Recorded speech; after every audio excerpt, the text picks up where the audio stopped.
Bonjour à tous et bienvenue dans ce décryptage. Aujourd'hui, on s'attaque à un vrai défi, la modernisation du traitement des médias.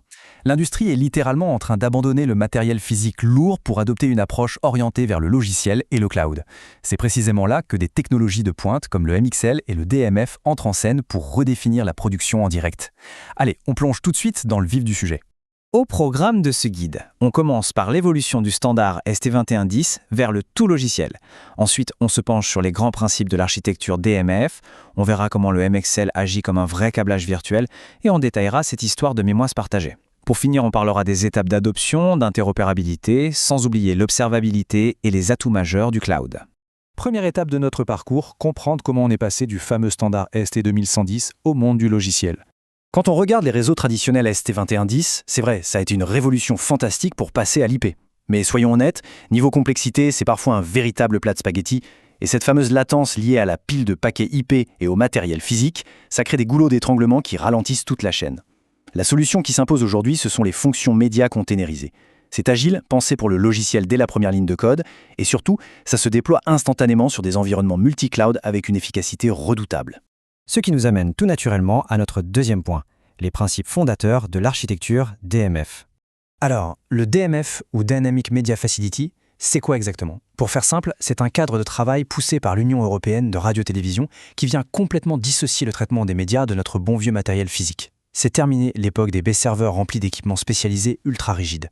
On parle maintenant d'un réseau de microservices containerisés qu'on peut orchestrer à la volée, le tout sur de l'informatique générique de tous les jours.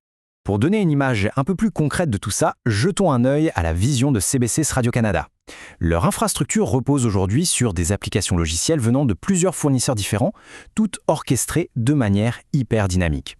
Que ce soit pour piloter un immense plateau ou une petite régie à distance, le système s'adapte aux besoins réels de la production. Et le plus fou, pas besoin de brancher ou de débrancher un seul câble physique. C'est la flexibilité absolue. Et le moteur qui rend cette flexibilité possible, c'est l'objet de notre troisième partie, le MXL, ou le fameux câblage virtuel. Il y a une citation de l'architecte en chef Paul Briscoe qui résume parfaitement la situation. Il nous dit, en substance, que le MXL transforme les outils de production en applications exécutables partout. Et c'est exactement là que se trouve le véritable enjeu commercial et opérationnel. En faisant sauter toutes ces barrières physiques, partager des outils entre différentes productions devient un jeu d'enfant, ce qui optimise massivement les ressources. Concrètement, le MXL pour Media Exchange Layer est soutenu par la Linux Foundation et agit comme un câble virtuel open source. C'est assez fascinant, ça vient carrément remplacer les mètres de cuivre et de fibre optique par des connexions virtuelles directement dans la mémoire des microservices.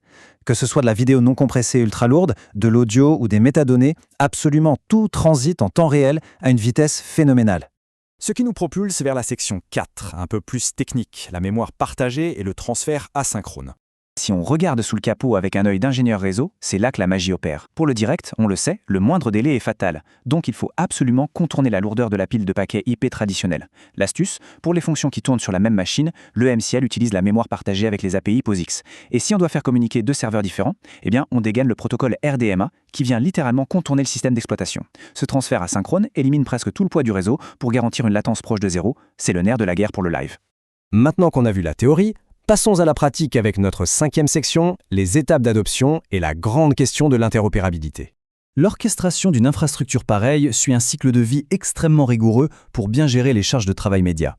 De la toute première conception du projet jusqu'à l'évaluation finale, chaque étape est verrouillée par des contrôles stricts et une sécurité omniprésente, histoire de s'assurer que la transition se fait sans le moindre accroc. Et voici le mode d'emploi exact pour adopter ces principes du DMF. 1. La phase de conception pour bien identifier les flux. 2. La planification, où l'on programme les charges de travail et la mise à jour des conteneurs. 3. Le provisionnement, c'est le moment d'attribuer les licences et de lancer les fonctions médias. 4. La configuration, et c'est précisément ici que le MXL entre en jeu pour tisser ces fameux liens virtuels. Enfin, 5. La finalisation pour tout déconnecter proprement et libérer les ressources. Une véritable feuille de route clé en main. Il faut bien se l'avouer, s'il y a un truc qui a toujours donné des sueurs froides dans notre industrie, c'est l'interopérabilité. Eh bien, le MXL vient régler ce problème de front avec son kit de développement open source sous licence Apache 2.0. L'idée, c'est de garantir un standard totalement neutre. Ça permet d'imbriquer des outils provenant de tout un tas de fournisseurs différents de façon totalement fluide. Fini de se retrouver coincé dans des écosystèmes propriétaires ou de devoir payer des fortunes pour des tests préalables interminables. Et on arrive déjà à notre dernière section, l'observabilité et les nombreux avantages du cloud. Les résultats sont plus que tangibles. On ne le dira jamais assez, mais l'observabilité est un critère absolument crucial pour garantir la qualité d'un signal vidéo. Dans les réseaux IP classiques, aller à la pêche au paquet perdu à travers une jungle de commutateurs, c'est juste un cauchemar monumental.